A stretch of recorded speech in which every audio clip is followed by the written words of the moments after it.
السلام عليكم ورحمة الله وبركاته متابعينا الكرام، وفي محاضرة جديدة تتعلق ب Composition Reading Comprehension الاستيعاب والقراءة. طبعا هذا المنهج للمستوى المبتدئ والمتوسط ومفيد جدا، يحتوي على قطع كثيرة إضافة إلى تمارين، وأشوفه جدا مهم للمبتدئين، مستوى المبتدئ والمتوسط. طبعا هذا هو عنوان الكتاب Select Readings، ليندا لي وإريك جاندرسون المؤلفين. طبعا إذا احتاجت الكتاب نسخة PDF ممكن تراسلني على صفحتي English with Sohaib وأزودك بنسخة من الكتاب.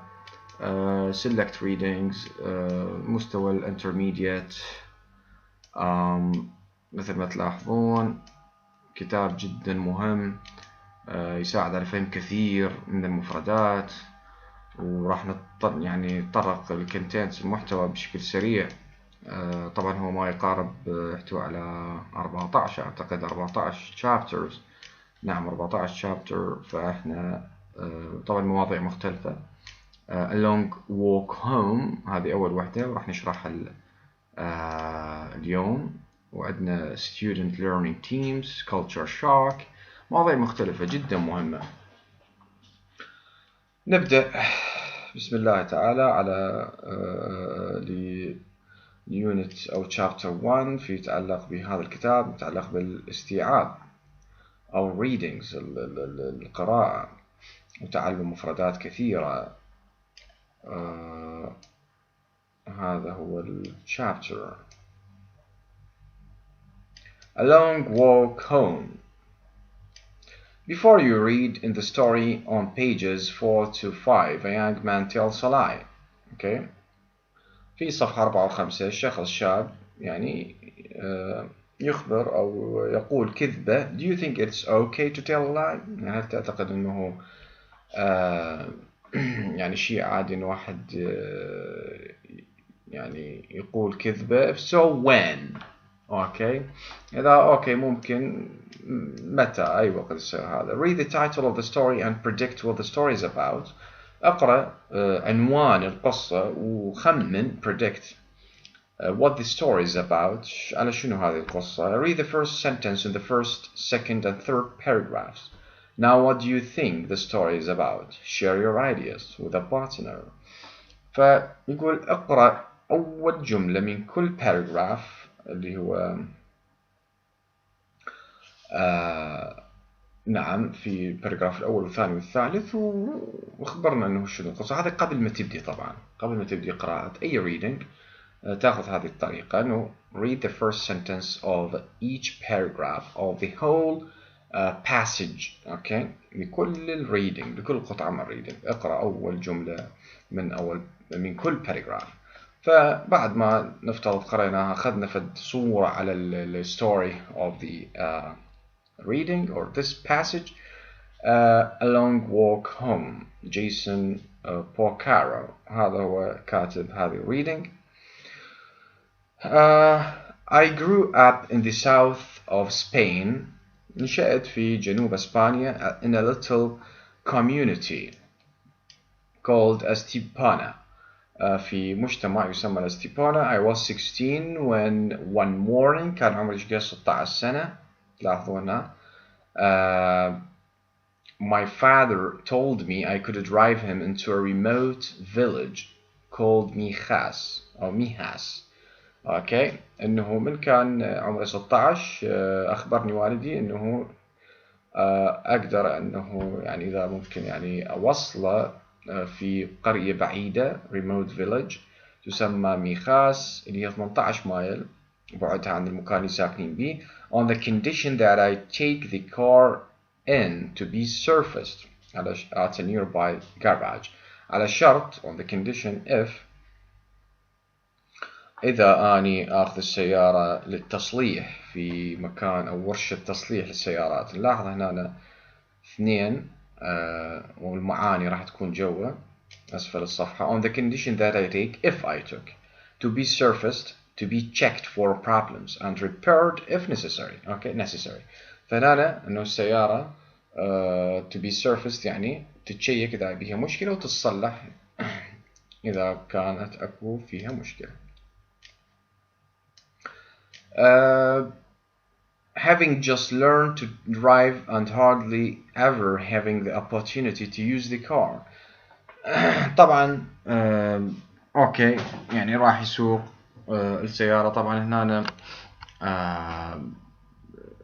شو نريد نقول يعني بالسياقة لا يملك تلك الخبرة الكافية. hardly ever having the opportunity to use the car. I readily accepted. Okay, quickly accepted بشكل سريع قبل. I drove dad into me fast. وصل أبوه إلى هذه القرية and promised to pick him up at 4 p.m. ووعده أنه يرجع ياخذه بساعة 4. Okay. Then drove to a nearby garage and dropped off the car. ورا رجع للورشة مع تصليح السيارات وخلى السيارة في هذا الجراج أو فيها ورشة العمل مع تصليح السيارة هناك. فعندنا ركزوا لنا pick up and drop off. راح نجي بعدين في نهاية القطعة نشرح شنو الفرق بيناتهم. Because I had a few hours to spare. عنده بعض الساعات يعني استراحة. Okay. I decided to catch a couple of movies. يعني قرر انه يشاهد catch يعني watch يشاهد couple of movies بعض من الافلام at a theater في قاعة السينما theater near the garage يعني قريبة من ورشة عمل مال تصليح السيارات. However I became so immersed. كلمة immersed يعني جدا منغمس في شيء. In the films when يعني قضى وقته بمشاهدة الأفلام that I completely lost track of time. وحتى يعني ما انتبه للوقت. lost track of time يعني لم ينتبه للوقت. When the last movie had finished من انتهى آخر فيلم I looked down at my watch. When شاف على الساعة it was 6 o'clock. ايش قد الساعة تقرأ؟ الساعة السادسة. I was 2 hours late. ايش قد متأخر؟ متأخر ساعتين. I knew Dad would be angry if he found out I had been watching movies. فهنا يقول عرفت انه يعني كان سيغضب علي والدي اذا عرف if he found out knew يعني عرف انه انا كنت اتفرج افلام. He would never let me drive again. وايضا يعني كان سيمنعني من السياق مرة أخرى. I decided to tell him that the car needed some repairs. وأنا قررت أنه أخبره أنه السيارة احتاجت شنو تصليحات. أوكي بعض التصليحات. And that they had taken longer than had been expected. وأخذت وقت أطول من المتوقع. I drove up to the place where we had planned to meet. ووصلت بالسياقة للمكان اللي احنا خططنا نلتقي به. And saw Dad waiting patiently. Okay, كان بينتظر بكامل الصبر on the corner في الزاوية. I apologized. فاعتذرت له for being late بسبب تأخري and told him that I would or I'd come as quickly as I could. But the car يعني كنت مخطط انه اجي يعني بقدر الامكان بالسرعة الممكنة. But the car had needed some major repairs. لكن السيارة احتاجت بعض التصليحات مهمة. I'll never forget the look he gave me. فهنا يقول سوف لن أنسى النظرة اللي طاني إياها والدي. I'm disappointed that you feel you have to lie to me, Jason. فيقول له هنا إنه أني محبط. disappoint يعني محبط إنه أنت that you feel you have to lie إنه أنت لازم تكذب. تشعر إنه لازم تكذب علي جيسون ابني. What do you mean? I am telling the truth. يعني ماذا تقصد؟ أنا أقول لك الحقيقة. Dad looked at me again. نظر مرة أخرى والدي. When you did not show up, I called the garage. يقول عندما ما جيت ما ظهرت. Okay, show up ما ظهرت. I called the garage. اتصلت على الورشة مع تصليح السيارات to ask حتى أسأل if there were any problems إذا أكو أي مشكلة. And they told me that you had not yet picked up the car. وأخبروني أنه أنت ما وصلت وخذت سيارة بعد يعني التصليحات. So you see, I know there were no problems with the car. فشوف أنا أعرف أنه ماكو مشكلة مع السيارة. A rush of guilt ran through me as I feebly confessed to my trip to the movie theater and the real person for my tardiness. The real reason, for my tardiness.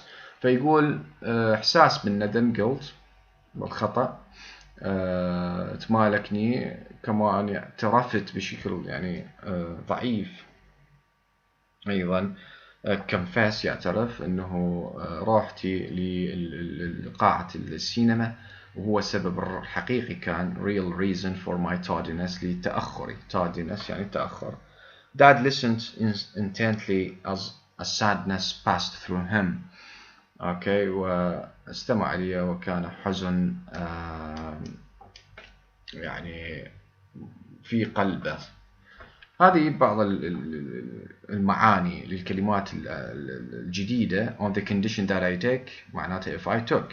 To be surfaced, to be checked for problems and repaired if necessary. يعني السيارة شلون نقول إذا ترجمة حرفيا نقول تحصل بعض الخدمات، يعني تشيك إذا أكو بها مشكلة وتصلح. had a few hours to spare. كان عندي بعض الساعات للاستراحة. had a few free hours. عندي أوقات ساعات استراحة. immersed معناتها منغمس بشيء معين. interested in مهتم جدا. fascinated by أيضا معجب بشيء بشكل كبير جدا. lost track of time أنا فقدت الوقت. didn't pay attention to the time لم أنتبه للوقت. the look he gave me يعني النظرة. the way he looked at me طريقة النظر بها إلي. confessed to told the truth about اعترف يعني أخبر الحقيقة. نكمل القطعة. I'm angry أنا غاضب. not with you مو عليك وإنما but with myself وإنما على نفسي. you see I realize that I have failed as a father. يقول أنا فشلت كأب. if after all these years you feel that you have to lie to me. يقول بعد كل هذه السنوات إنه أنت لازم يعني تكذب علي. I have failed because I have brought up a son. أني فشلت لأنه ربيت.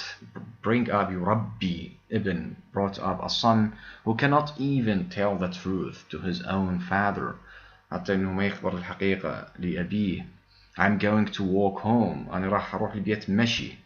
now and contemplate يعني أتأمل. contemplate يعني يستغرق بالتفكير على فد موضوع معين. where I have gone wrong all these years. طبعا كان يعني كل هذا تصرفي كان خاطئ لكل هذه السنوات. but dad it's 18 miles to home. لكن أبي إنه هذه 18 مايل بعيدة من البيت. it's dark ظلمة. you can't walk home إنه ما تقدر يعني تمشي للبيت كل هذه المسافة الطويلة. my protest يعني كل هذا الرفض مالتي. my apologies كل هذه الاعتذارات and the rest of my utterances وكل هذه عباراتي أو كلماتي were useless كانت غير مفيدة. okay. ف I had let my father down. هنا يعني شلون يعني disappoint يعني جعلت والدي محبطا. كل هذه بسبب هذا السبب. and I was about to learn one of the most painful lessons of my life. وأنا على وشك أتعلم درس من أكثر دروس مؤلمة في حياتي. طبعا الوالد محبط جدا وكانت كل كلمات utterances were useless كانت كلها ما تنفع عديمة الفائدة. واعتذارات الابن عديمة الفائدة تجاه الأب بسبب العمل اللي سواه أو الكذبة اللي كذبها. Dad began walking along the dusty roads. فبدأ الأب يمشي وين بالطرق بيها مغبرة نقول. I quickly jumped in the car. رأسا بسرعة قفزت في السيارة and followed behind.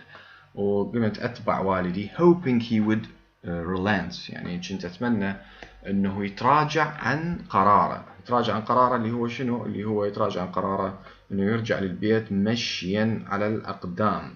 هذا اللي كنت أتأمله. ف relent hoping he would relent. فهنا تشوفون 10 فمعناها جوه. relent معناتها do what he said he wouldn't do. أوكي، يعني يفعل شيء كان هو قرر أنه ما يسوي فيتراجع عن شيء. وهنا عندنا الأب، هو كان يتأمل الابن أنه يتراجع الأب عن مشي، يرجع مشي البيت. I pleaded all the way، فتوسلت يعني بالوالد أنه يصعد نرجع بالسيارة. I pleaded all the way telling him how sorry I was but he simply ignored me، لكن تجاهلني. Continuing on silently, thoughtfully and painfully، واستمر بالمشي بشكل صامت، بشكل كان يفكر، وزائدا يشعر بالألم painfully. For 18 miles I drove behind him، قد مشى وراء والد 18 ميل averaging about 5 miles per hour، طبعا كل 5 ساعة لكل 5 أميال. Seeing my father in so much physical and emotional pain، لاحظت والدي بألم عاطفي emotional pain، وأيضا ألم جسدي physical pain was the most distressing and painful experience that I have ever faced. كان هذا التجربة الأكثر ألما أكثر ألما وأكثر حزنا distressing and painful experience that I have ever faced، اللي واجهتها في حياتي. however it was also، لكن في نفس الوقت the most successful lesson، كان أكثر الدروس نجاحا. I have never lied to him since، لم أكذب عليه منذ تلك الحادثة اللي صارت. لم يعد يكذب الابن على والده. أتمنى يعني الموضوع واضح. حاولت يعني أشر highlighted some important words for you in order to make it easy for you، حتى تسهل عليكم الفكرة الرئيسية للقطعة. أتمنى يعني تقروها مرة ومرتين وثلاثة، تفتهمون الفكرة، تفتهمون القطعة. يلا تبلشون بالتمارين تتدربون عليها. هنا عندنا chicken soup for teenage soul. هذا هو عبارة عن best selling books، هو مكان يعني مثل مكتبة تبيع يعني للكتب. فكان الأصل مع هذا الاسم هو chicken soup، يعني يعتقد traditionally thought to be an extremely healthy food، يعني كان أكل يعني صحي that can cure sickness and give comfort. يعني المكان هذا chicken soup شلون نقول يتعارف عليه انه هو كان يعالج المرض ويعطي راحة. يعني عنوان هذا مجازيا انه reading the stories within them can have a healthy effect on the soul or spirit. اوكي، فان قراءة القصص يعطي تأثير صحي على الروح. The stories in the books are all taken from real life. هذه القصص اللي موجودة في هذه الكتب هي مأخوذة من حياة يعني حقيقية. فهذه فقط يعني نبذة على أنه العنوان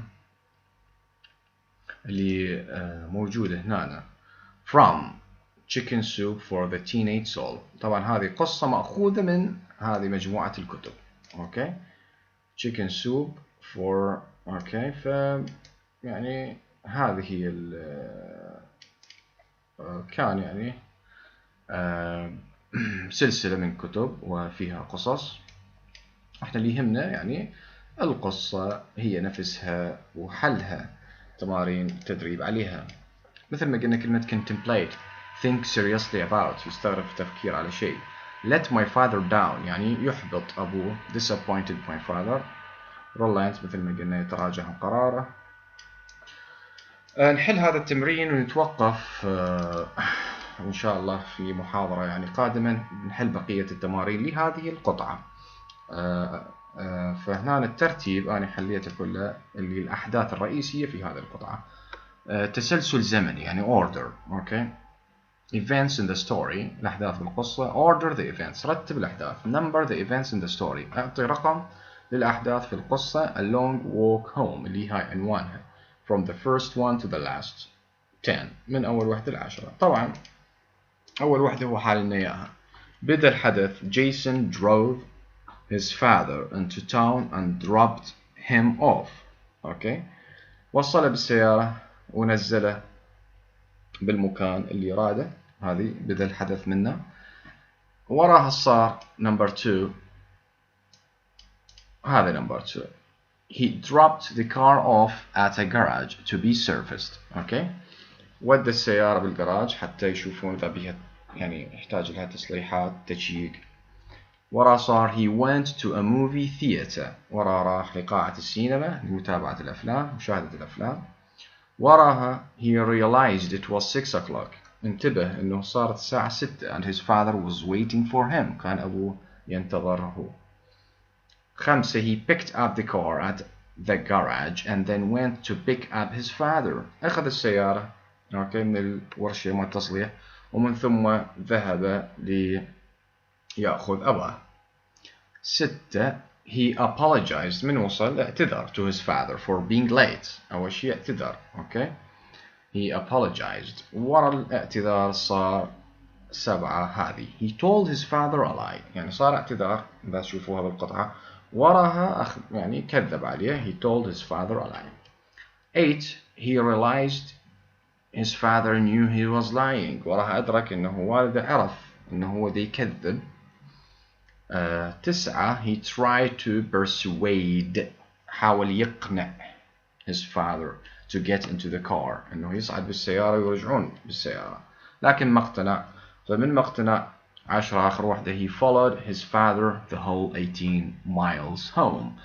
قام يمشي وراء أبوه هو يمشي الوالد يعني الوالد يمشي وهو بالسيارة على طول هذه المسافة 18 ميل. مثل ما تلاحظون هذا هو التمرين. ممكن تشاهدوا تعيدوه أكثر من مرة تقرون القصة شوفون تسلسل الأحداث. عندنا هنا موضوع مهم جدا أو تمرين مهم جدا إنه in your own words retell the story. أوكي. عيد كتابة أو إخبار يعني سرد هذه القصة بكلماتك. فيعني ورقة وقلم وتعيد يعني كتابتها لكن أسردها بطريقتك. أوكي. بكلماتك بفهمك لفكرة القصة لكن تكون بكلماتك. هذه طبعا تدريب مهم جدا ويعلمك كلمات جديدة وأيضا إتقان في فهم كلمات أو مفردات هذه القصة أو القطعة. Consider the issues. Work with a partner to answer the questions below. أشتغل ويا شخص حتى تجاوب على هذه الأسئلة الجواب. What do you think Jason said when he apologized to his father for being late? هنا يعني مثل تستنتج يعني هنا استنتاج تشتغل ويا شخص آخر حتى تستنتج إنه ماذا قال جيسون عندما اعتذر لأبيه عندما تأخر. What's your opinion of the way Jason's father responded to his son's lie? شنو رأيك opinion إنه طريقة أب جيسون أو طريقة رده أو تعامله مع الكذبة اللي ابنه كذبها. Jason said that he learned something from his experience. جيسون قال إنه هو تعلم شيء من هذه التجربة من هذا الحدث. Besides learning not to lie. بالإضافة أنه تعلم ما يكذب. What do you think he learned? شنو الشيء الآخر أنه هو تعلمه من هذا اللسن الدرس.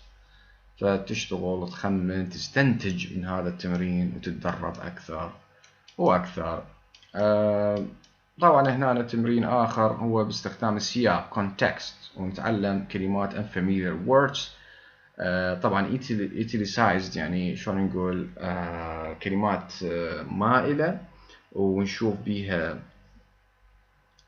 شنو معناتها. طبعا عندنا نأشرها garage هي repair shop يعني مكان ورشة للتصليح. readily مثل ما شفناها بالقطعة readily يعني شنو quickly. اوكي quickly يعني بشكل سريع وشفنا انه شلون هو الابن readily accepted رأسا يعني قبل أن يوصل أبوه بالسيارة. من راح للثياتر قاعة السينما حتى شنو catch a couple of movies حتى شنو watch couple of movies يتفرج بعض الأفلام. عندنا هنا utterances إنه البروتست اعتراضه والاعتذار والكلمات اللي قالها كلها كانت useless غير عديمة الفائدة تجاه أبوه لأن بقى زعلان عليه. فالutterances معناتها words كلمات. نتوقف لهنا في تمارين في حل تمارين هذا القطعة إن شاء الله في محاضرة يعني أخرى نكمل حل التمارين وأيضا نتطرق إلى قطعة ثانية. فخليكم ويانا متابعين يعني عيد قراءة القطعة عدة مرات افتهمها اكتبها بكلماتك حل التمارين عدة مرات حتى تفتهم الكلمات الجديدة وراح تشوف فرق كبير في تعلم اللغة الإنجليزية. لأن هذا الكتاب مهم جدا وأيضا يستهدف المتعلمين اللي هم في مستوى المبتدئ والمتوسط. Thank you so much for listening.